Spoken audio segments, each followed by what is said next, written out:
I still remember the exact moment my world shattered. It was a rainy Thursday, the kind of day where the clouds cling to the skyline like a bad omen. I had left work early, hoping to surprise my fiancé David with his favourite takeout and a bottle of the wine we saved for special occasions. I had even picked up a bouquet of fresh lilies, the kind he always said reminded him of our first date. I was ready to shower him with love, to remind him that despite the stress and chaos of daily life, our bond was unbreakable. But as I pulled into our driveway, I noticed a familiar car parked awkwardly on the curb, my sister Sarah's silver sedan. My heart did a strange little dance, a mix of confusion and excitement. Sarah rarely visited unannounced, and I assumed she might have just dropped by to vent about her latest office drama or share one of her impulsive travel plans. I balanced the takeout bag, wine bottle, and lilies in my arms, fumbling for my keys as the rain dripped from the edge of our porch. When I stepped inside, the first thing I noticed was the shoes. 2 pairs, side by side, wet from the rain.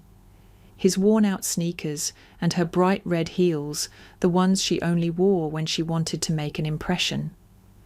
My stomach tightened. I set the flowers on the entry table, the delicate white petals already starting to droop, mirroring the sudden weight in my chest. I called out, my voice echoing through the quiet hallway.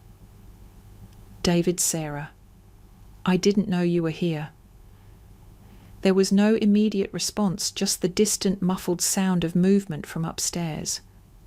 My heart pounded louder than the rain against the windows. As I climbed the stairs, each step felt like I was crossing a line I could never uncross.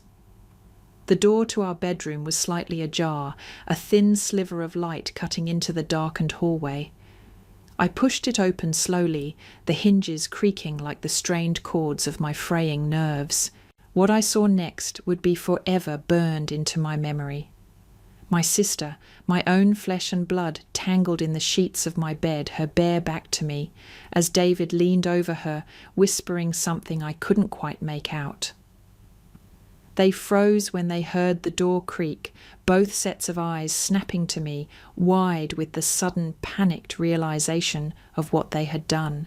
For a moment, time stood still. I felt like a ghost, an unwanted observer in my own life. The air was thick with the sour tang of betrayal, a sharp contrast to the soft floral perfume that clung to Sarah's skin. I dropped the wine bottle, the glass shattering against the hardwood floor, the crimson liquid spreading like a fresh wound across the polished planks. I wanted to scream, to rage, to demand answers, but all I managed was a strangled, breathless whisper. "How could you—" David scrambled to cover himself, his face paling as if he had seen a ghost. Sarah, however, just pulled the sheet around her, her eyes darting to the door, calculating her escape like a cornered animal. My pulse pounded in my ears, the blood roaring so loudly I could barely hear their pathetic, stammered excuses. I can explain," David stuttered, his voice cracking under the weight of his guilt. Sarah's lips parted, but she said nothing, her eyes shining with a mixture of shame and defiance that made my stomach turn. I felt the lilies slip from my numb fingers, their petals scattering across the shattered glass at my feet. I took a step back, my mind already spinning, trying to piece together the scattered fragments of my life, my trust, my future. The person I had planned to marry, the sister I had grown up with, both standing there exposed in every possible way. As I backed out of the room, the hallway seemed to stretch endlessly before me, each step echoing like a death knell. I stumbled down the stairs, my heart shattering with every beat, the bitter taste of betrayal thick in my throat. I didn't remember leaving the house. I didn't remember starting my car or speeding down the rain-soaked streets. But I do remember one thing with absolute clarity, the burning, unshakable resolve that filled me as I gripped the steering wheel, knuckles white and jaw clenched. They were going to regret this, both of them. I didn't sleep that night. I didn't even try. Instead, I paced my tiny apartment, the one I had hastily rented after storming out of the house I once shared with David. The rain continued to lash against the windows, each drop a harsh reminder of the chaos brewing in my mind. My pulse raced, my thoughts tangled and twisted like the sheets I had abandoned in that ruined bedroom. Every memory of our relationship, every whispered promise, every shared dream now felt like a cruel joke. I replayed the scene over and over, the image of Sarah and David burned into my mind like a scar. I wanted to scream, to break something, to purge this rage from my chest. But instead I just stood there, fists clenched, breath coming in short, furious bursts. It took everything in me not to call my parents, to not drag them into this mess. I could only imagine the shame, the disbelief, the heartache it would bring them. I needed to confront Sarah and David first, to strip away the layers of their lies and expose the rotten truth beneath. The next morning I felt hollow, like my soul had been scraped clean, leaving nothing but raw nerves and unspent rage. I showered the scalding water stinging my skin, but failing to cleanse the betrayal clinging to my mind. I dressed in the first thing I could find, barely noticing the mismatched shoes I shoved my feet into as I stormed out the door. David's office was a sleek, glass-walled fortress downtown, a place where ambition and deceit often walked hand in hand. I pushed through the revolving doors, my reflections splintering and reforming with every turn, like the shattered pieces of my trust. The receptionist gave me a curious glance as I marched past, my face set in a mask of barely contained fury. I found David in his corner office, his head bent over a stack of paperwork, the morning sun casting harsh lines across his sharp jaw. He looked up as I entered, his eyes widening with surprise, then fear, as he took in my dishevelled appearance. "Emily," he started to stand, his chair scraping against the polished floor. "What are you—" "Sit down," I snapped, slamming the door behind me. The echo of the glass reverberated through the office, drawing the attention of a few curious colleagues outside. He sank back into his chair, his hands trembling slightly as he tried to compose himself. I crossed the room in 3 quick strides, my pulse pounding so loudly I could barely hear his weak attempts at a greeting. Just don't," I hissed, leaning over his desk, my eyes locked onto his. "How long?" David opened his mouth, his lips moving soundlessly for a moment before he managed a strangled I can explain. I slammed my hands down on the desk, the sharp crack of my palms against the polished wood startling even me. "Don't lie to me. How long have you been sleeping with my sister?" The blood drained from his face, his mouth snapping shut, as if he could somehow swallow the truth before it escaped. He looked away, his gaze flitting to the framed photo of us from our engagement party, the one where we were both still smiling, blissfully ignorant of the storm brewing on the horizon. 6 months, he finally choked out, his voice small, as if the weight of the words had physically shrunk him. It just happened. I felt the room tilt, my vision tunneling as the full scope of his betrayal hit me. 6 months, half a year of lies, of stolen glances, of whispered secrets shared in the shadows of my life. I staggered back, my legs suddenly weak, my hands trembling with barely contained rage. "You disgust me," I spat, my voice trembling as I took another step back. "You had every chance to end this, to tell me the truth, but you chose to keep lying, to sneak around behind my back like a coward." David tried to stand, his hands reaching out as if he could somehow touch me, soothe the fury seething in my chest. I swatted his hands away, the sharp crack of my palm against his skin echoing in the stunned silence that followed. "I loved you," I whispered, my voice breaking on the last word, the taste of my own heartbreak bitter on my tongue. "I gave you everything and you threw it away for her." David's eyes filled with tears, his lower lip trembling as he struggled to find his voice. "Emily, please. I never meant for this to happen. I love you, I swear it." I let out a bitter, humourless laugh, the sound cutting through the tension like a blade. You don't get to say that. Not now, not ever. I turned on my heel, my heart racing as I stormed out of his office, my footsteps echoing in the long, sterile hallway.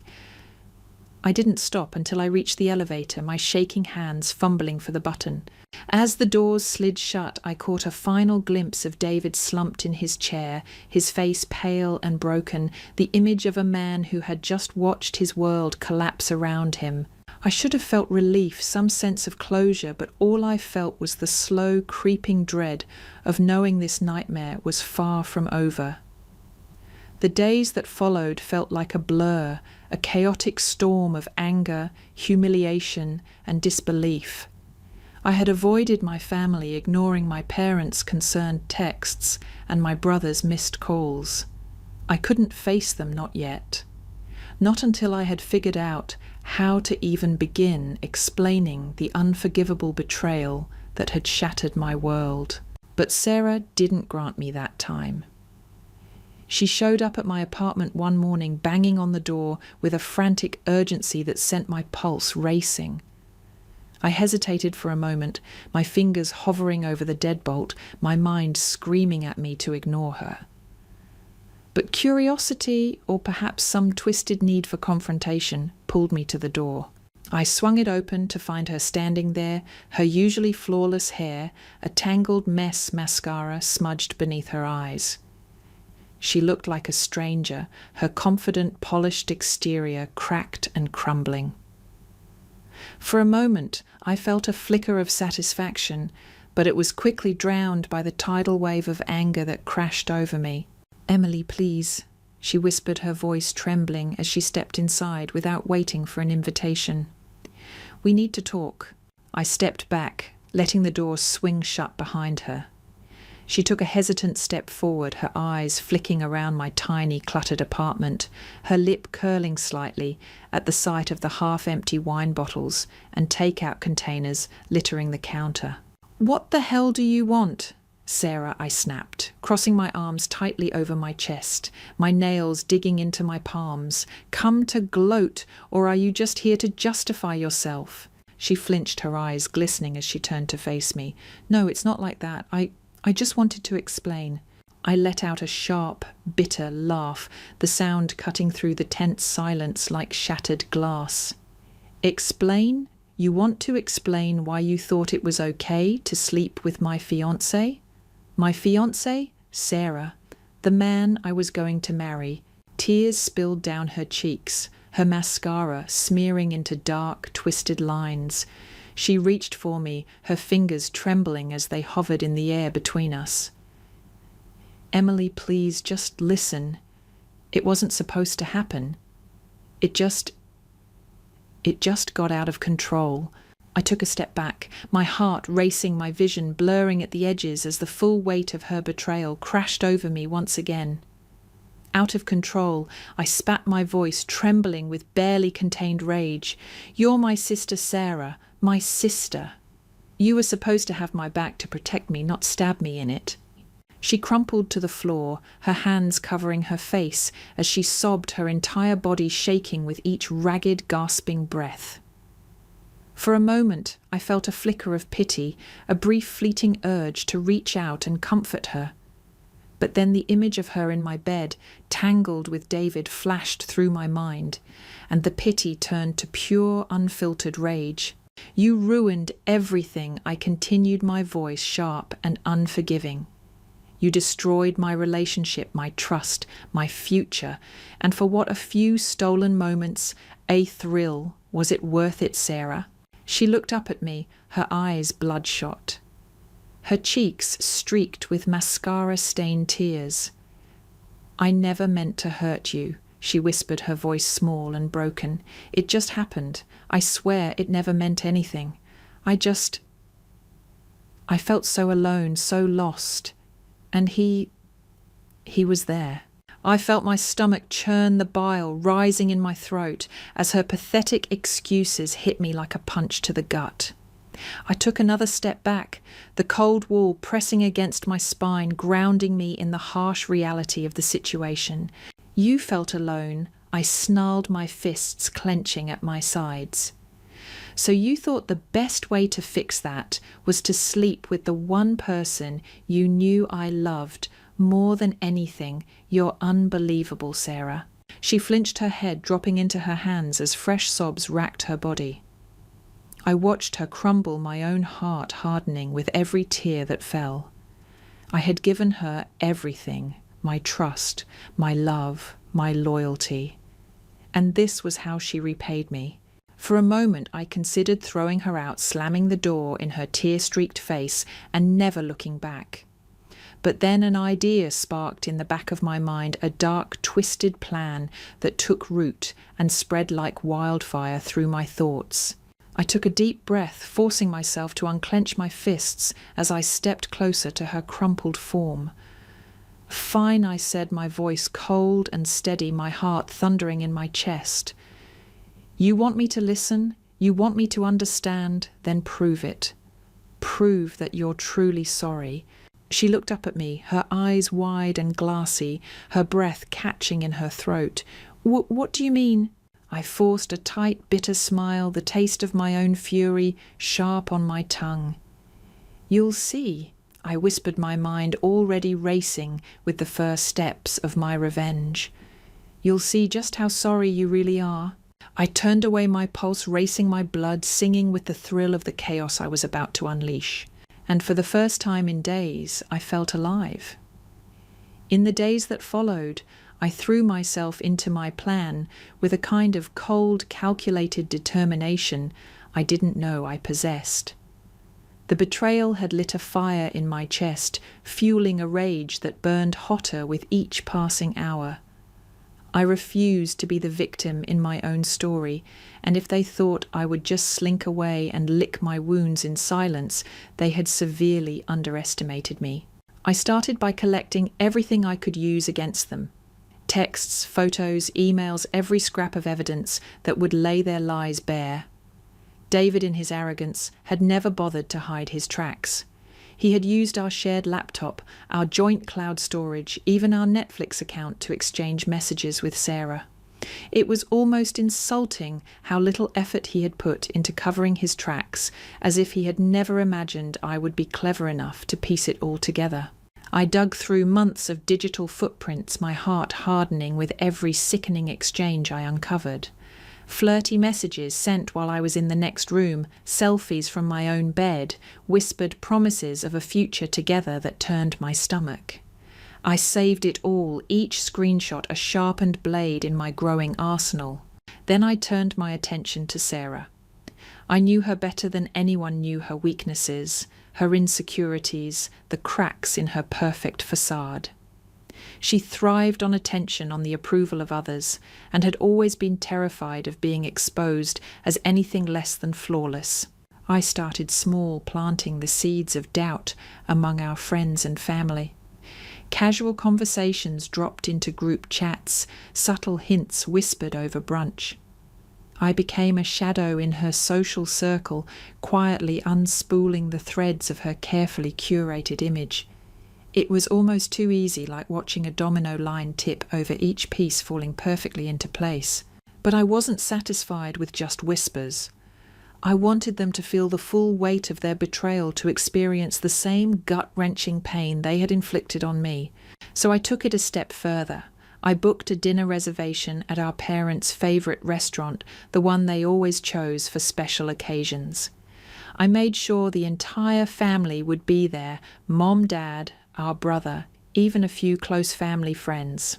On the night of the dinner, I arrived early, my heart pounding as I arranged the place settings, making sure Sarah and David would be seated together, their secrets nestled uncomfortably close under the dim romantic lighting. I had even picked out a playlist of their favourite songs, each one a twisted, bitter reminder of the love they had stolen from me. As the guests arrived, I played the part of the dutiful daughter, greeting everyone with tight smiles and forced laughter, my heart racing as the clock ticked closer to my moment of reckoning. When Sarah and David finally walked in hand, their faces flushed with the glow of stolen affection, I felt my pulse spike, my hands trembling as I gripped the back of my chair.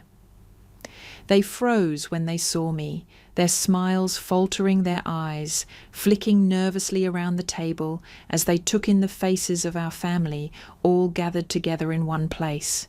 For a moment I thought I saw a flicker of panic in Sarah's eyes, a brief, flickering understanding of the trap she had walked into. But she quickly masked it, with a strained smile leaning into David's side, as if his presence alone could shield her from the storm about to break. I let them settle in, allowed the wine to flow the conversation, to bubble up around us like the fizz in our champagne flutes. I watched as David relaxed his arm, draping casually around my sister's shoulders, his smile growing bolder with every passing minute. And then when I felt the room reach its peak of comfort, when the tension had stretched so tight it felt ready to snap, I struck. I raised my glass, the crystal catching the soft golden light of the candles, my heart thundering in my chest as I forced a bright, brittle smile onto my lips. I just wanted to say a few words. I began, my voice ringing out over the quiet chatter, the clinking of glasses halting as all eyes turned to me. To family, to loyalty, to the people we can always count on no matter what. David's smile slipped, his eyes narrowing slightly as he glanced at Sarah, his grip on her shoulder tightening. I saw her swallow the colour draining from her cheeks as the first cracks appeared in her carefully constructed facade. And to the bonds that should never be broken, I continued, my gaze locked onto theirs, my words sharp and pointed as I twisted the verbal knife deeper. To the people who stand by us even when times get tough, who choose honesty over betrayal, loyalty over lies. I paused, letting the words hang in the air, the tension thick enough to cut with a knife. I watched their faces twist with barely concealed panic, their bodies shifting uncomfortably as the full weight of my message sank in. To family, I finished raising my glass high, my eyes never leaving theirs, as I drained the last drop of bitter-burning champagne. The silence that followed was deafening, the clink of my glass against the table echoing like a gunshot in the stunned quiet. I leaned back in my chair, a cold, satisfied smile stretching across my lips as I watched their world begin to unravel, the first small fractures spreading like cracks in a pane of glass. It was only the beginning.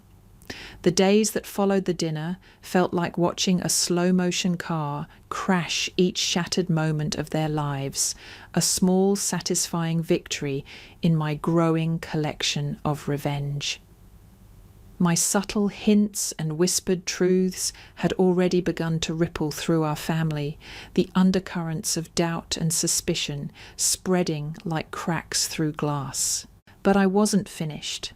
I had only just begun to pull at the threads of their carefully constructed lives, and with every unravelling seam, my anger cooled, solidifying into a sharp, focused resolve. It was time to strike at the heart of their relationship, to expose the rot they had tried so desperately to hide. I wanted them to feel the full weight of their betrayal, to watch as the people they loved turned against them as their reputations crumbled into dust. I started with David. I knew his weaknesses, his secrets, the vulnerabilities he had always tried so hard to hide behind that polished, confident facade. I had seen him at his lowest, comforted him through his darkest moments, and now I would use that knowledge to destroy him. David worked for a mid-sized tech company, a place where image and reputation were everything. He had clawed his way up the corporate ladder, carefully curating a public persona as a driven, ambitious professional. But I knew the truth. I knew about the shady deals, the late-night business trips that were more about whiskey and questionable decisions than actual work. I gathered everything I had, the late-night messages, the drunken voicemails, the poorly hidden expenses he had tried to disguise as business costs. I compiled it all into a neatly organised file complete with timestamps and screen captures, each piece of evidence a sharpened blade aimed directly at his career.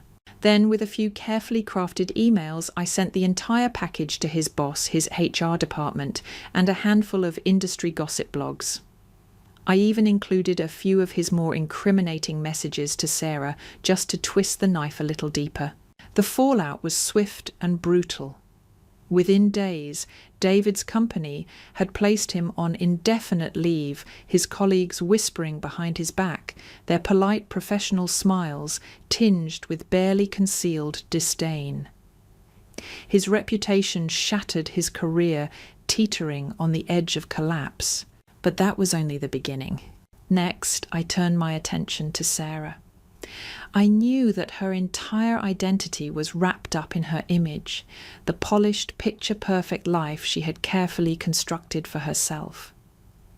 She thrived on the approval of others, on the endless stream of likes and comments that validated her every move. So I hit her where it hurt the most, her online presence. I created a series of anonymous accounts, each one meticulously crafted to mimic the voices of concerned friends and betrayed colleagues. I flooded her social media with subtle pointed comments, hinting at the affair, at the lies, at the shattered trust she had so casually trampled. I even reached out to a few of her more judgmental friends, planting the seeds of doubt and suspicion, watching as they slowly distanced themselves from her, their carefully curated friendships crumbling under the weight of whispered betrayal. The final blow came when I leaked a few choice photos, candid, unflattering snapshots of her and David together, stolen moments captured in the background of group photos, their bodies angled just a little too close, their smiles a little too intimate. Within hours, her social media accounts were flooded with shocked comments, the carefully maintained facade of her perfect life cracking and splintering under the weight of public scrutiny. But I wasn't done.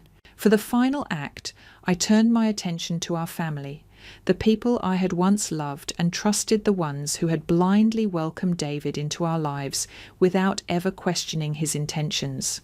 I called my parents, my voice trembling with barely contained fury, as I laid out the full ugly truth.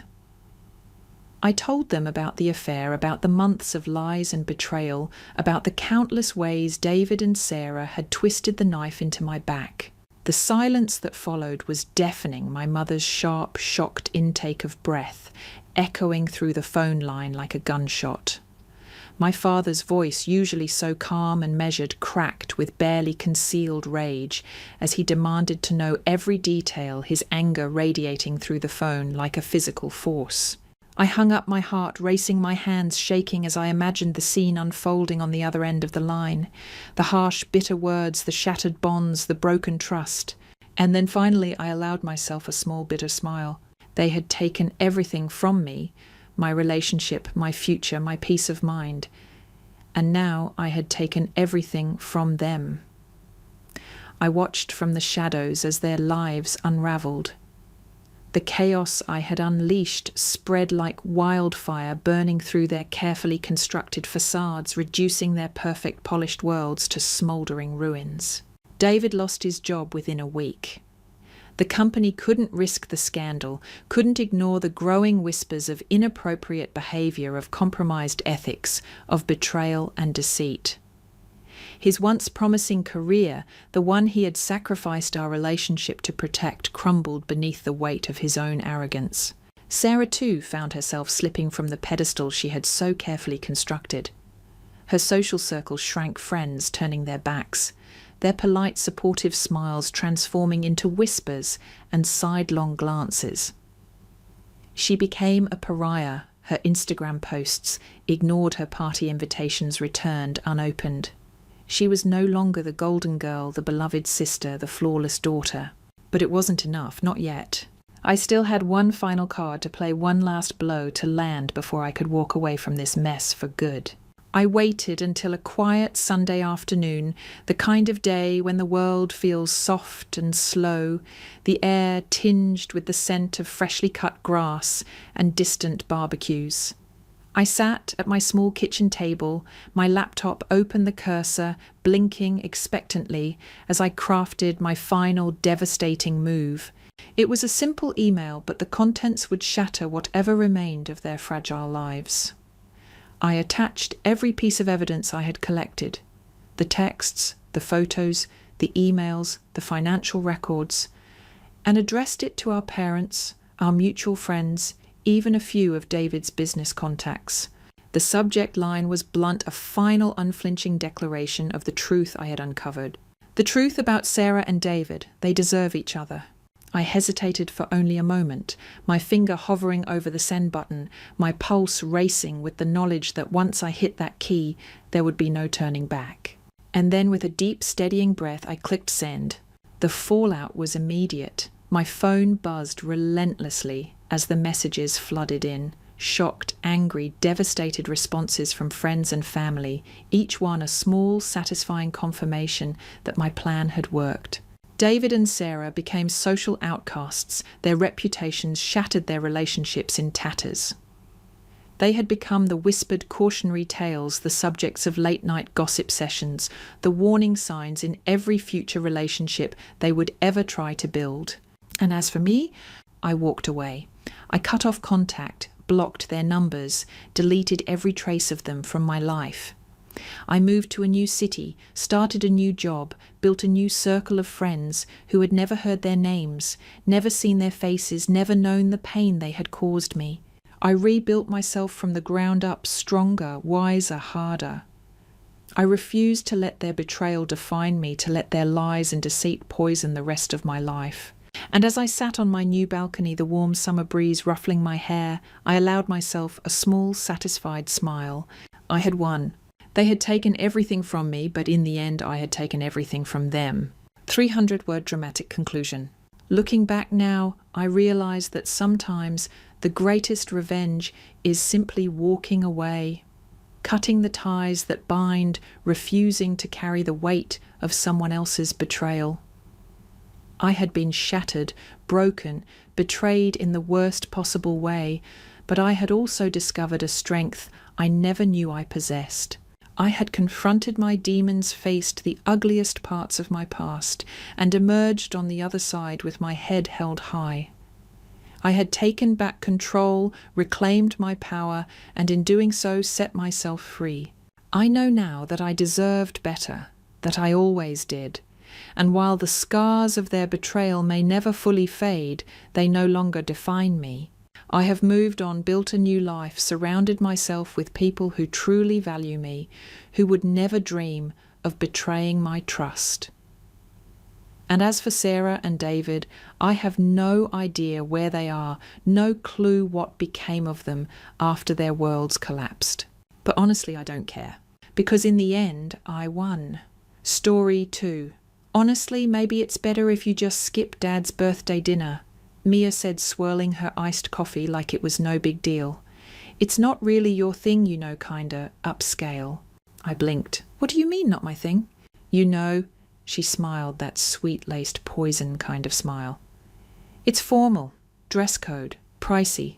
It's just not your vibe.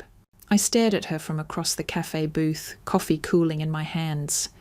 I should have felt angry or shocked.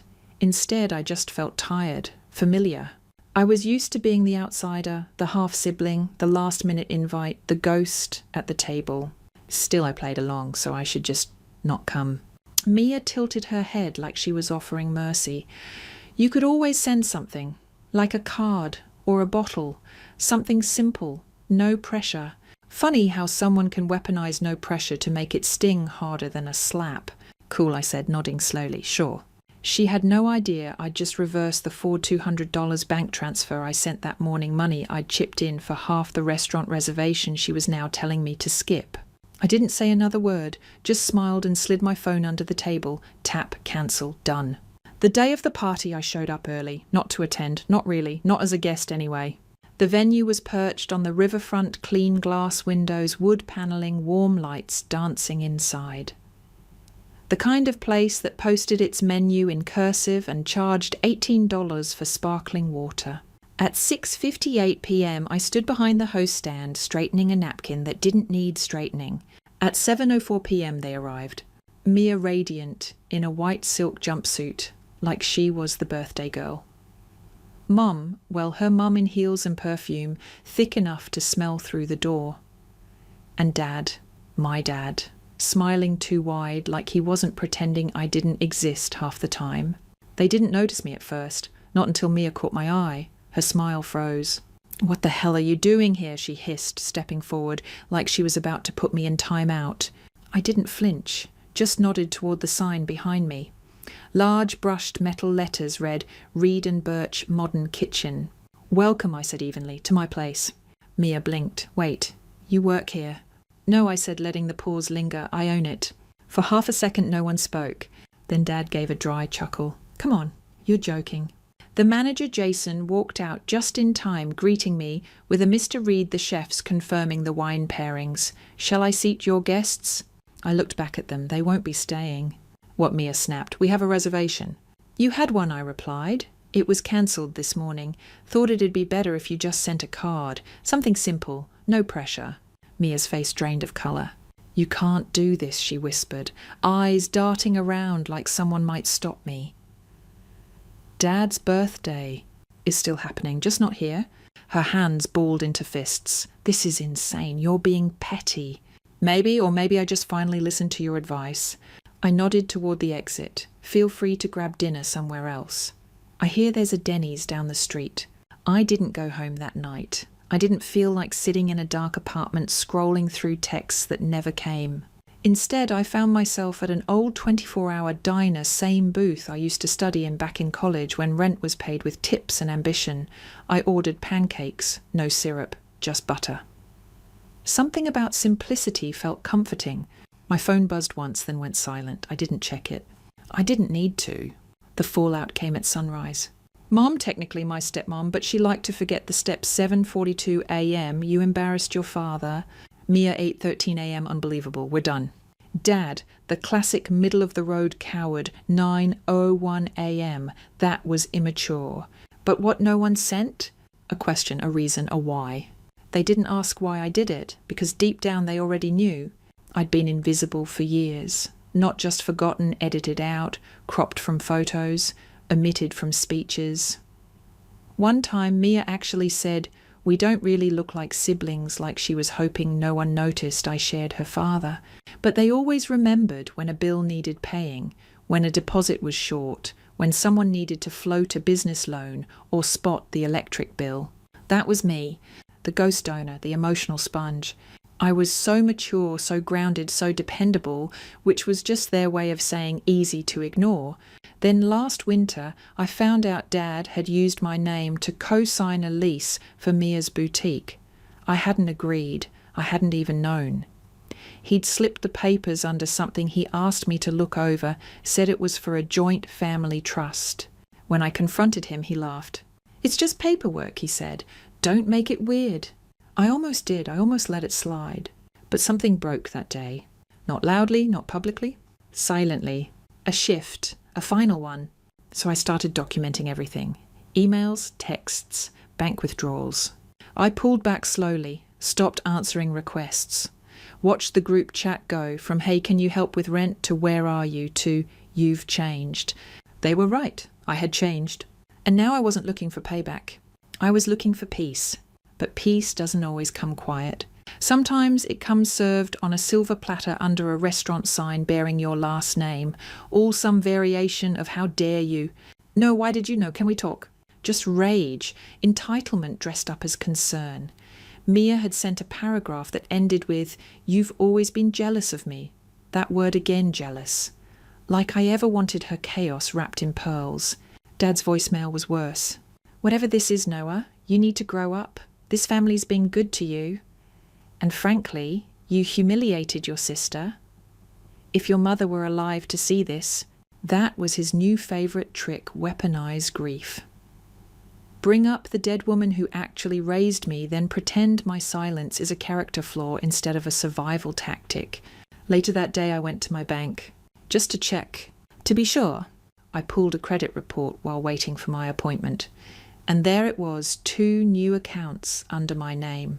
One was a card with a $5 $800 balance. The other was a personal loan for $12,000. Both opened with my social but their address. I froze right there in the bank chair, mouth dry, hands shaking but not surprised. They had upped the ante. I drove straight to their house. I didn't call first, didn't knock.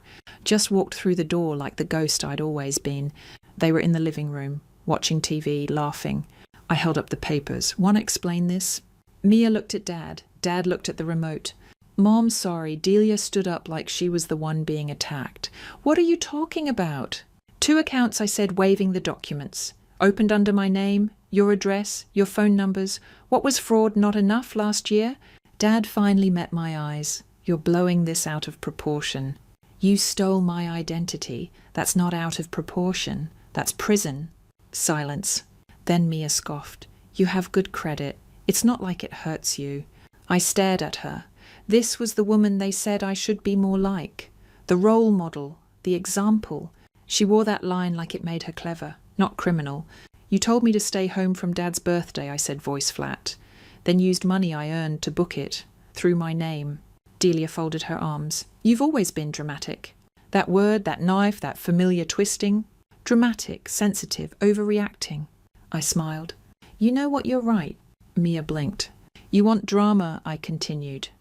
Let's talk about what happens when I file police reports. When the IRS asks why a $12,000 loan was sent to this house under my identity.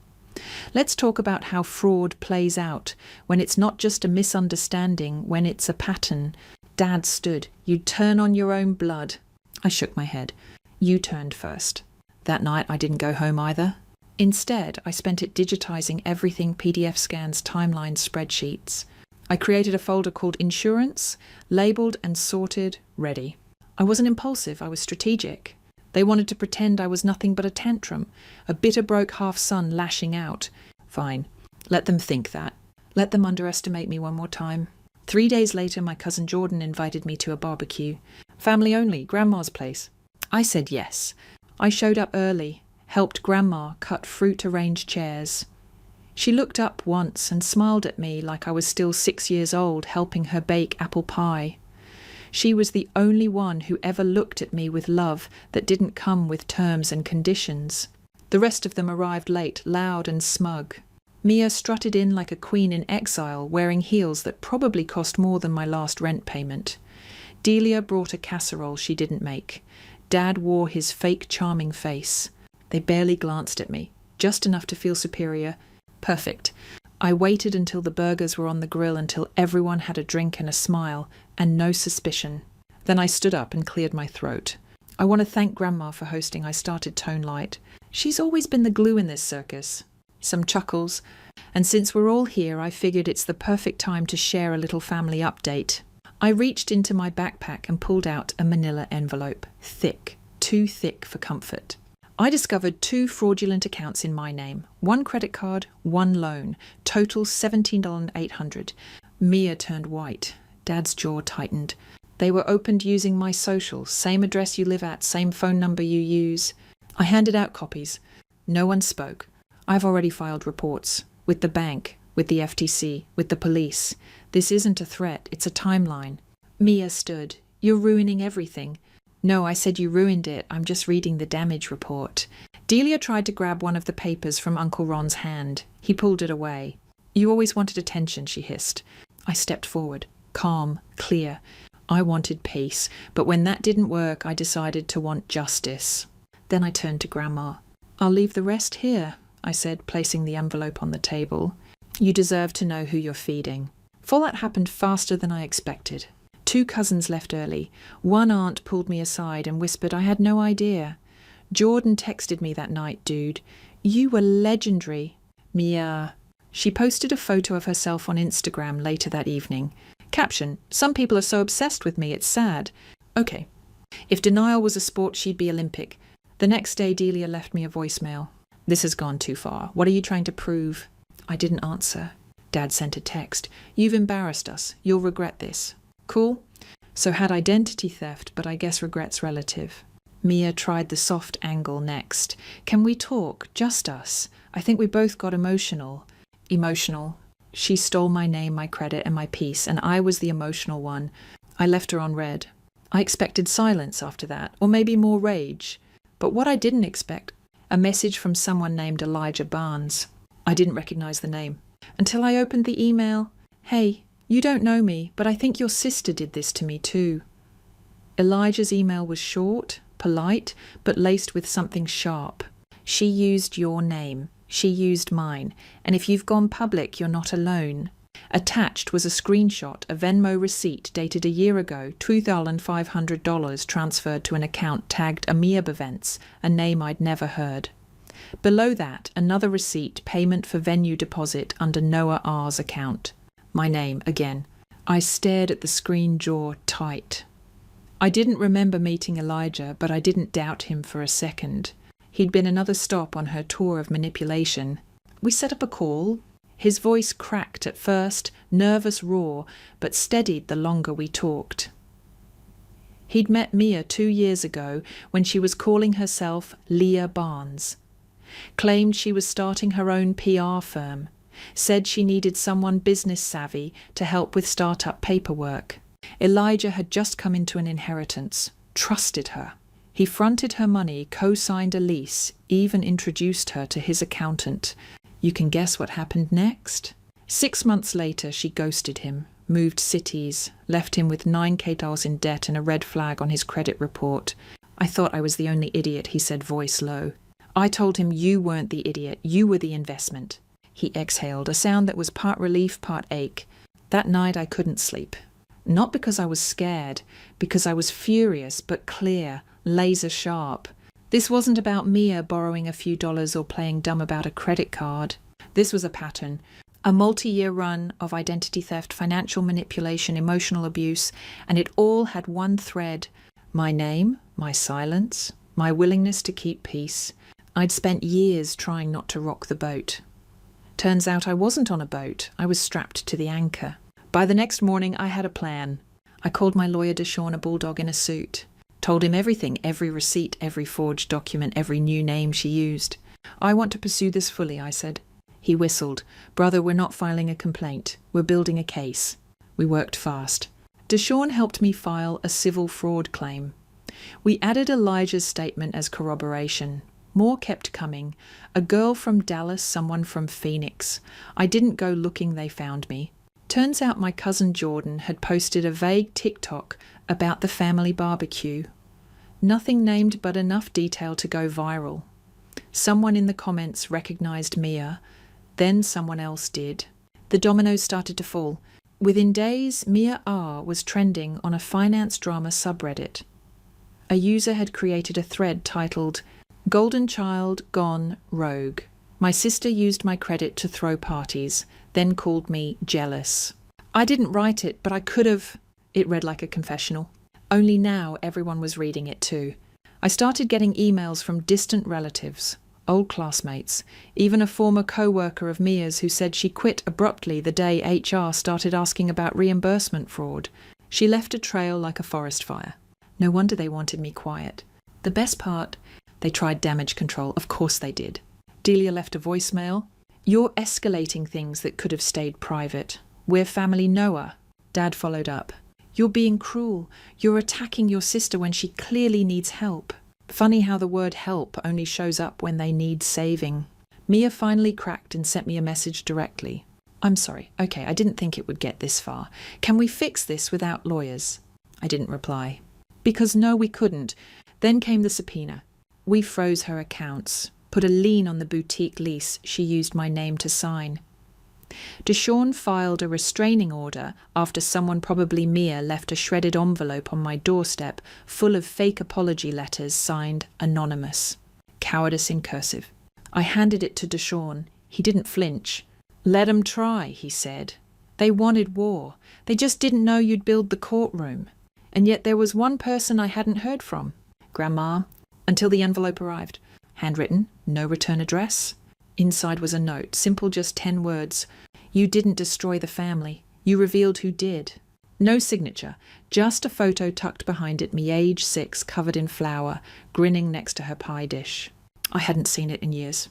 I cried. The first time I'd cried since this all started. Days passed, then weeks. The court moved quickly. Civil hearings first, then depositions, then an announcement. Mia was being investigated for multi-state identity fraud. The boutique closed within a month. Her name, her real one, got flagged on every credit system tied to mine. At last, count 4 people were actively suing her. Dad still didn't speak to me. Delia posted cryptic Bible verses on Facebook, and Mia, she went offline.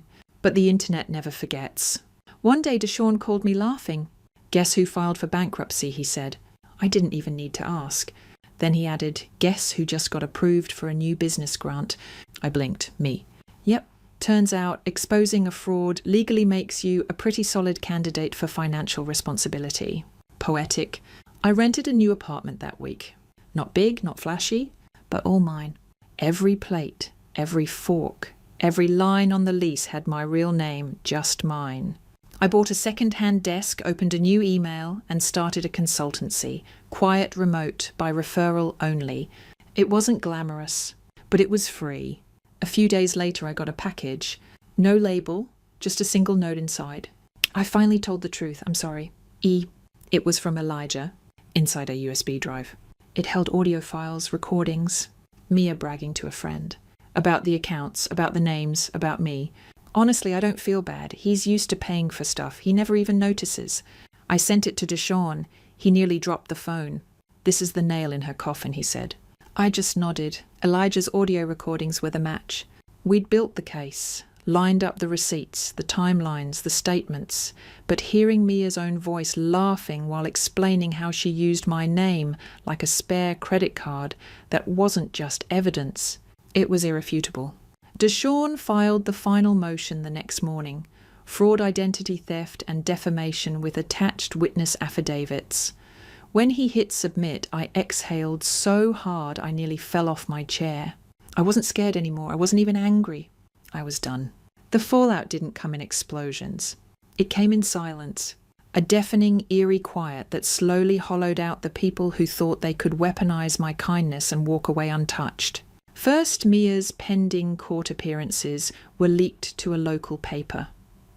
A cousin sent me the link. No one in the comments knew me, but they knew her. Wait, this is the same girl who scammed her ex in Dallas, right? She was in our women's entrepreneur group. This tracks. I always wondered how she was affording Cartier bracelets on an event assistant's salary. It spread like smoke through dry brush. Even the old family friends started whispering. What really happened at that restaurant? Why would Noah sue his own sister? Because truth doesn't need PR. It just needs a microphone. I got one last message from Mia. It was short, cold, titled simply, "Congratulations. You win. Are you happy now I lost everything?" I stared at it for a minute, then archived it without typing a single word. Because she was wrong. I didn't win. I just stopped losing. By late spring, the judge ruled in my favour. The financial restitution wasn't even what mattered, though the court-ordered $17,800 back was satisfying. What mattered was the document itself, signed, stamped, permanent. A legal declaration that I was telling the truth all along. Mia's name became flagged on fraud watch lists across the country. Banks shut her out. She filed a public apology as part of the agreement, one that would remain in online court records indefinitely. No spin, no edits. Just I stole, I lied, and I harmed my brother. I could have gone public, made a TikTok, posted the screenshots, watched the views roll in, but I didn't. Because revenge isn't always a scream. Sometimes it's silence so loud they can't sleep through it. Weeks passed. Delia called once, I let it ring. Then she left a message I'll never forget. "Noah, I don't know what you want from us anymore." I hit replay, just to be sure I heard it right. What I wanted? I wanted you not to forge my name on a loan. I wanted you to tell Mia no for once in your life. I wanted one moment where family meant mutual respect, not just obligation with a leash. But she'd never understand. So I deleted the message and blocked the number. Then came the cherry on top. One Sunday morning I got a letter from Grandma. Actual grandma this time, my real blood, my mother's mum. The only person who saw me as more than a paycheck with shoes. Inside the envelope was a key. No explanation. Just a note that said, "Go to the cottage. It's yours now." I hadn't been to the lake house in almost 10 years. It was tucked between pines and old memories, the kind of place where silence wasn't heavy, just healing. I drove out there with no music windows down, letting the wind undo months of noise. The key slid into the lock like it was waiting for me. Inside, everything smelled the same: cedarwood, faint cinnamon, a quilt still folded on the old rocker, and taped to the fridge was a photo of me and my mom, me in floaties, her in a sun hat, both of us grinning like the world hadn't tried to turn love into leverage yet. I stood there for a long time, not crying, just breathing. Later that night I built a fire in the stone pit behind the cabin, sat on a log, let the flames flicker until stars scattered across the lake sky. Then I pulled out the last box I'd carried up. Inside were the old birthday cards from Dad I never opened. The letters Mia wrote pretending to care. Even the thank you notes Delia signed after using my money, like it was Monopoly cash. I tossed them in, one by one, and whispered to each, "You don't get to define me anymore." It's been 6 months. My credit's clean, my peace is real, my name just mine again. I've expanded the consulting business, built quiet momentum, even hired Elijah part-time. Turns out he's a killer with logistics. We don't talk about Mia much, but when we do, it's with that same energy survivors carry, not bitterness. Just truth. Sometimes I get questions from people who hear pieces of the story. Do you regret going nuclear? No, I regret waiting so long to stop being polite about betrayal. Do you miss your family? I miss what I wish they were, but not who they really turned out to be. Would you forgive them? Maybe, if they ever asked. But none of them did. And that says more than any apology ever could. There's a quote I keep on my desk now, burned into a piece of driftwood I found at the cottage. It reads, "I wasn't made to keep the peace, I was made to tell the truth." That's what this story is. Not revenge, not retaliation, just reclamation. And if you've ever been made to feel like the background character in your own life, invisible, exploited, silenced, hear this. You're not crazy. You're not overreacting. You're not too sensitive. You're just finally awake. And once you are, they don't get to unwrite you again. Story 3, don't bother coming. That was the text I got from my dad on Christmas Eve. No Merry Christmas, no emoji, not even a damn period. Just those 4 words. Like I was a cancelled appointment. I stared at the message on my cracked phone screen for way too long, hoping it would change. Hoping maybe it was a mistake or a joke or followed by a just kidding. It wasn't. They were all there, Mom, Dad, my sister Jess, gathered around the living room fireplace like a Norman Rockwell painting, probably sipping eggnog and smiling for Instagram. Meanwhile, I was alone in a dim apartment that I paid for. One I wasn't even welcome in, apparently. The irony, I'd been paying everything for the past year and a half. Rent, groceries, water, electricity, even the Wi-Fi Jess used to stream her endless shows. All because she lost her job last year, fired for speaking her truth to her boss, which really meant calling him a troll during a Zoom meeting. And through all of it, I said nothing. I covered it, carried it, convinced myself it was what older siblings did. Jess would land back on her feet. She just needed a little time, a few months, maybe a year. Okay, a year and a half. That night, she was heading to our parents' place for dinner. She grabbed her oversized coat, fluffed her curls in the mirror, then stopped at the front door. "Oh, by the way," she said without looking at me, "if Mom or Dad ask, I told them you're kind of crashing here, you know, since your name's not on the lease." I froze, sponge in hand, halfway through washing a plate. "What?"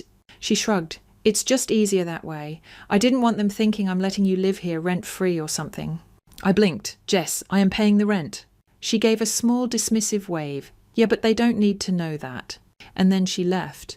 No thanks, no apology. Not even a Merry Christmas. I stood there for a long time after she was gone. The apartment was too quiet, the kind of quiet that presses down on your ribs. The cheap Christmas lights I'd strung up last week buzzed faintly in the corner. I hadn't bought a tree. I didn't see the point. By midnight, I stopped waiting for an apology that was never coming. I went to the closet, grabbed the little red toolbox and changed the locks. Every bolt, every screw. It was oddly satisfying, like shedding a skin. When I finally crawled into bed, the apartment felt different. Lighter, mine. The next morning around 8 a.m. I heard her, keys fumbling, the lock resisting, a muffled curse, then pounding. I didn't get up. I just sipped my coffee and waited for the silence. But I did leave her something. 2 boxes sat neatly outside the front door. One was medium-sized, carefully wrapped with golden ribbon. The other was smaller and still moving. I didn't do it to be cruel. I did it because I needed her to feel something, confusion, uncertainty, maybe even fear, just a fraction of what I'd carried for the last year and a half. You don't realize how much someone can drain you until you stop making excuses for them. It didn't start big.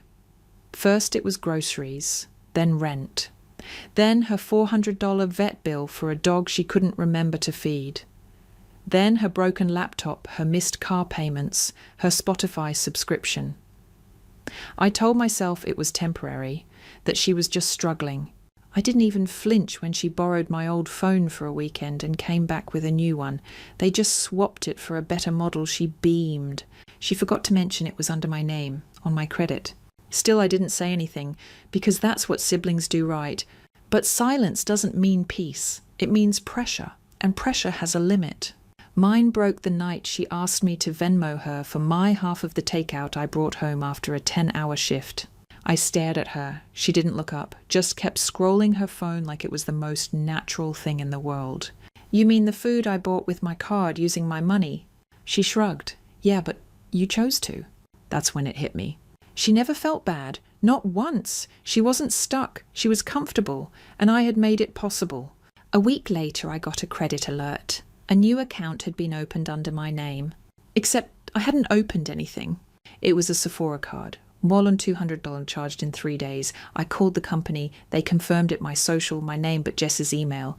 That night, she was on the couch, grinning on FaceTime with her friends, waving around a brand new hair straightener, bragging about how guys will literally fund your entire lifestyle if you act clueless enough. She said it laughing, like it was a joke, like I was in on it. I wasn't. I started collecting evidence, quietly, screenshots, receipts, IP logs, every little breadcrumb she left behind. I was going to wait until New Year's to confront her, but then Dad sent that text, and Jess smirked on her way out the door like I was nothing but a squatter in my own home. So I left her the boxes. The first one, a perfectly wrapped collection of the gifts I'd planned to give her: wireless earbuds, her favourite tea, a velvet journal she'd once said she loved. Because I'm not heartless. The second box, it buzzed. Inside a vibrating phone set to ring every 10 seconds, a flash drive with her audio messages and a printed screenshot of the Sephora charge with a sticky note in red ink. Smile for the camera. Fraud looks good on you. When she came back and realised her key didn't work, I watched through the peephole. She kicked the door, screamed, then saw the boxes. I didn't answer when she banged. I just turned up the volume on the holiday music and waited. Let her unwrap the truth. The banging finally stopped. For a moment there was silence. Then came the yelling. Mara, open the damn door. I didn't move. She shouted again something about me being a psycho, about calling Dad, about lawyers. Then footsteps, fast ones fading down the hallway. I exhaled slowly and sipped my coffee. The warmth didn't reach my chest. Not yet. I left the boxes out there. I wanted her to open them without an audience, wanted her to sit with the confusion first, the dread, the delayed realization. That evening my phone buzzed. Incoming call, Dad. I stared at the screen until it stopped. 2 minutes later, another buzz. Voicemail. I played it. Mara, what is going on? Jess came here sobbing. Said you locked her out and left her some trap. Call me back. Trap? That was Rich. I didn't call him back. Instead, I pulled out the flash drive copy, labelled it Dad. Listen if you care. It held everything: voice notes of Jess laughing with friends about draining my accounts, screenshots of every charge under my name, even a clip where she said, honestly, my sister's a walking ATM.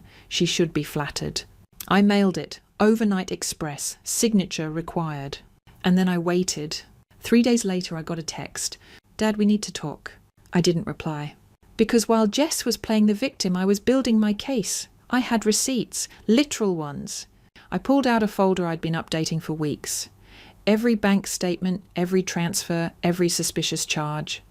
I started colour coding, Green for payments I made, red for the ones Jess did, blue for the accounts opened in my name. The rainbow of betrayal. I added the timeline when I moved in, when she lost her job, when she started borrowing, when I started skipping meals to keep up. Then came the spreadsheet, rent bills, Uber rides to job interviews. She never went to groceries she photographed for Instagram and never ate. I even included the spa day she'd said was gifted, only it had shown up on my credit card. By the end, the total was just under $19,000. Not counting the emotional debt. That Friday night I heard knocking again. Not loud, not aggressive, just persistent. I looked through the peephole. It wasn't Jess. It was Dad. He looked different, not angry, just tired. I opened the door a crack. "I need to talk to you," he said quietly. I stepped aside. He walked in like he was entering a stranger's home, like he didn't know where to sit. His eyes landed on the folder on the table. "You made a report?" "No," I said calmly. "I made 6. He blinked. "Mara," I held up a hand. "Before you defend her, listen." I handed him the flash drive again, this time with my laptop already open. He watched the videos, listened to the audio, read the files. His jaw clenched. By the time he finished, he looked like someone had knocked the wind out of him. "I didn't know." I stayed silent. He rubbed his face. "She said you were unstable, that you were squatting, that she'd been helping you." I nodded once, and you believed her. He stopped. She sounded sure. She always does. Silence stretched between us. "Why didn't you say anything earlier?" he asked. I tilted my head. "Would you have listened?" He didn't answer. After a long pause, he stood and reached into his coat, pulled out a small envelope. "Your mother wanted me to return this." I took it, opened it. Inside was a Christmas card, blank, no message, just my name scribbled on the front like an afterthought. I closed it slowly. He cleared his throat. "Your mom, she's upset." "I'm sure. She says you ruined Christmas." I smiled, but it didn't reach my eyes. No, I just didn't show up to the party I wasn't invited to. He looked like he wanted to argue, but he didn't. Instead, he sat down. "Jess has always been a handful," he admitted, "but I didn't know it was this bad." "You didn't want to know." He didn't deny it. "I thought you were doing okay," he added. "You never asked for help." "That's because every time I spoke up, I was told I was overreacting, too serious, too dramatic." "You're not." I raised an eyebrow. "Say that a little louder. Maybe Mum will hear it." He exhaled hard. "I'm sorry, Mara." That caught me off guard. Not because he said it, but because I almost believed it. Then came the real kicker. "Do you think you could forgive her?" I stared at him. "No," I said simply, "but I have moved on." He nodded slowly. "I guess that's all we can ask for." He stood, walked to the door, then paused. "You know, he said Jess isn't doing great. She's couch surfing now, lost whatever job she had again." I didn't respond. "She said you ruined her life." I tilted my head. "She built her life on me. I just stopped holding it up." He didn't reply, just nodded once and left. The next morning I filed the official identity theft report. I also emailed my landlord and requested a new lease under my name alone. When Jess tried to call, I blocked her. When she texted from a new number, I blocked that too. She posted on Facebook later that week something vague and dramatic about betrayal, about family, about people who pretend to love you. She got sympathy likes from mutuals who didn't know better. I didn't respond, because I didn't need to explain myself anymore. Instead, I posted one photo, just me, a cup of tea, a new plant, my living room peaceful and quiet. Caption, "Finally feels like home." And for the first time in years, it really did. The peace didn't last long. It was a Tuesday when the first envelope arrived. Thick, cream-coloured, embossed with gold lettering. Rutherford and Shaw Legal Group. At first I thought it was a scam. Then I opened it. Jess was suing me, or trying to. Something about unlawful eviction and emotional damages. She claimed I'd thrown her out without cause, stolen her possessions, and publicly humiliated her. I read it 3 times before laughing out loud. It wasn't the kind of laugh you share with someone. It was sharp, hollow, the kind that only comes when something snaps inside you, but quietly. I didn't even bother calling her. I called a lawyer instead. "Sounds like she's bluffing," the attorney said, flipping through the paperwork. He had silver hair, a scratchy voice, and the kind of expression that made you believe in justice again. Bluffing? Yeah. If she'd actually hired someone credible, the letter wouldn't look like it came from a wedding planner. This is a scare tactic. He slid the paper back to me. But if you want to hit back, we can do that. I blinked. How hard? As hard as you want, especially if you're open to civil restitution. I nodded slowly. She used my identity. She's $6,000 deep in credit card fraud. I've got receipts, audio files, text messages, even IP logs from my laptop where she accessed accounts. The attorney smiled like a man about to win a very satisfying argument. Then let's give her something real to worry about. Step 1, freeze my credit. I filed reports with all 3 bureaus, filed the police report, sent notarized copies to Capital One Sephora and every place she'd touched. By the end of the week, her favourite accounts were locked. The spa memberships, the luxury makeup auto shipments, even her cloud storage. Petty maybe, but effective absolutely. Step 2, I filed a formal notice of countersuit. Identity theft, financial exploitation, digital harassment. My lawyer attached a full breakdown of funds Jess had accessed without consent, rent I paid on her behalf, bills charged in my name and unauthorised purchases. The total, $18,732.44, not counting damages. Step 3, the confrontation. Not with her, with them, my parents. It was my mum who called this time. Her voice was tight, like she was trying to stay calm, but failing. Mara, we just got served. What the hell is this? I took a breath. It's a civil notice. You're suing us? Yes. But why? I paused. Because you co-signed utilities in my name without permission. You helped Jess open the second account when her first card got flagged. You vouched for her while she used my identity. That's fraud, she sputtered. That wasn't fraud. That was helping your sister. Without my consent. She was in a hard place, and I was your scapegoat. Silence. We're your parents, she said finally, her voice breaking. You were also her enablers. We gave you everything. You gave me responsibility. And blame, not love, not fairness, not even the benefit of the doubt. Mara, please. I hung up. I wasn't looking for a fight. I was finally putting one down. The court date was set. 3 weeks out. Jess didn't post anything online during that time, neither did my parents. But their silence didn't mean peace. It meant planning. So I kept preparing. I compiled more records, tracked down an old landlord who confirmed I'd paid every dime for that apartment, even though Jess's name was on the lease. Found an old co-worker who remembered all the double shifts I'd taken so she wouldn't lose her car. My lawyer smiled like he already knew we'd win. We don't need to humiliate her, he said. Just expose the truth. But if humiliation happens accidentally, I said. He grinned. We won't stop it. The courtroom was colder than I expected. Jess showed up in beige, like she was trying to look soft, innocent, the kind of colour you wear when you want people to think you're harmless. She didn't look at me. Mom sat behind her, Dad too, both stiff, both silent. They didn't wave, neither did I. My lawyer laid out the case like a surgeon with a scalpel, clean, precise, every screenshot, every dollar, every voice memo, every lie. Then came the evidence of emotional manipulation. The clip where Jess joked about me being a walking stimulus check. The one where she told her friend, honestly, I hope she never finds out. I need at least 6 more months of free rent. The judge didn't smile, but she nodded. Then she turned to Jess. Do you dispute any of this? Jess swallowed. It's taken out of context. Then provide the context. Silence. My mother stood up. She didn't mean to. The judge held up a hand. Sit down. I looked at my dad. For once he looked ashamed. And maybe that was the real victory. The ruling came 2 days later. Jess was ordered to repay $14,000 in restitution over 18 months. I was cleared of all debts under her name. My credit was restored. My parents. They were placed under formal restriction from signing any future contracts involving my name. It wasn't revenge, it was accountability. And it tasted like justice. Weeks passed. I thought the story was over. But then a letter arrived. No stamp. Hand-delivered. The handwriting was shaky.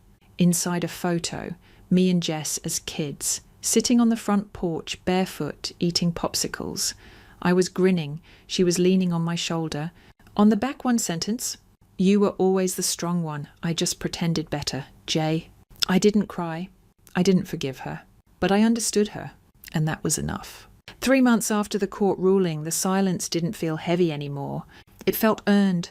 I woke up to sunlight leaking through the blinds, not footsteps outside my room.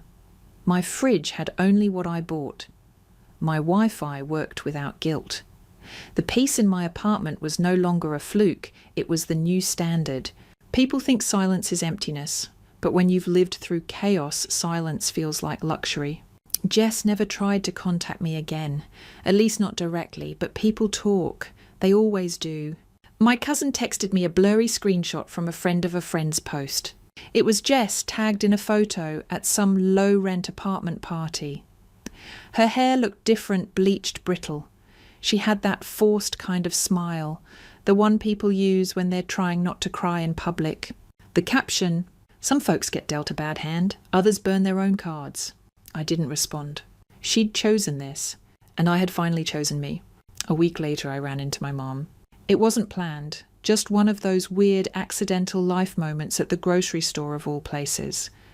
She was by the apples. I was reaching for oranges. We locked eyes before either of us could pretend not to notice. "Mara," she said, like she still couldn't believe I was real. I nodded. "Hi." She looked thinner, paler, like life had stripped away the parts of her that always kept her confident. "I miss you," she said. I didn't reply. She glanced down at the cart in front of me. Milk eggs, frozen chicken, boring things, stable things. "You're really doing it all on your own?" I tilted my head. "That surprises you." Her lips parted, then closed again. "I didn't know how much you were carrying," she finally said. "You didn't want to." That landed. "I should have listened," she added quietly. I shrugged. "But you didn't. And now we are where we are." "I was just trying to keep the peace," she whispered. "Peace doesn't mean protecting the loudest person in the room," I said. "Sometimes peace means cutting off the chaos." She looked like she wanted to hug me. I stepped back slightly, not cruelly, just clearly. "We're not there yet," I said. She nodded, eyes glossy. "Will we ever be—" "I don't know," I said honestly, "but I'm not angry anymore. I'm just done." And I walked away. Not fast, not with drama, just a clean, even step forward. A month later I got a package. No name, no return address. Inside was a photo. Me and Ellie, Jess's daughter, taken years ago. I was crouched down beside her at a park, helping her tie her shoes. She had one pigtail crooked and was smiling so wide it practically split her face. On the back, written in messy childlike scrawl, "I miss you. Thank you for the sandwiches and the movie nights. Love, Ellie." I sat down right there on the floor. Not crying, just still. I hadn't seen Ellie in nearly 2 years. Jess had pulled her away once I stopped paying the bills, said I wasn't safe to be around. But I never stopped thinking about that kid. How she once said, "I made the best sad grilled cheese, the kind you eat when someone breaks your heart." I didn't know how she found my address. Maybe through Nana. Maybe the universe finally decided I deserved something soft. I didn't write back, but I framed the photo. Not as a reminder of Jess, but as proof that the love I gave wasn't wasted. It just landed better in someone else's heart. You know what no one talks about when it comes to revenge? The grief. Not the regret, not guilt, just the deep aching grief for the version of yourself that tolerated so much for so long. I missed her sometimes.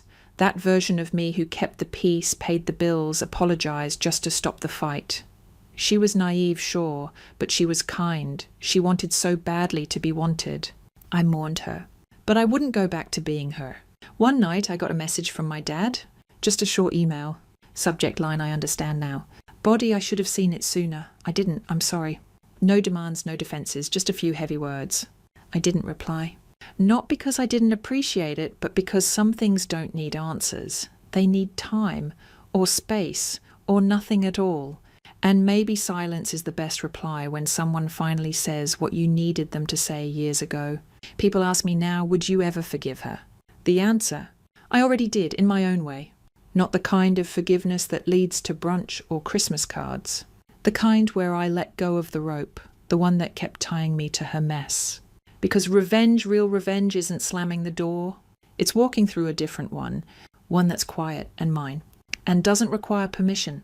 I don't talk to my family now, not really. There's no dramatic disowning, no Facebook declaration, just absence, like they turned the page and forgot which chapter I was in. And honestly, that's fine, because the life I'm building now doesn't require their applause. I've got a steady job, a dog named Soup, friends who bring wine when I cry, not lectures. I finally bought new bed sheets, not because anyone else was coming over, just because I wanted to sleep like I mattered. It's the little things that feel like freedom, like leaving the house without anxiety, or paying for groceries with my own card and knowing it won't bounce, or watching a movie alone on a Friday and not wondering who needs me to sacrifice myself next. And you know what? If I could go back and talk to the version of me from a year ago, the one washing dishes, while Jess laughed behind my back, I'd only say one thing. It's okay to stop saving people who are drowning you. You don't have to light yourself on fire to keep others warm, especially not people who wouldn't notice you burning.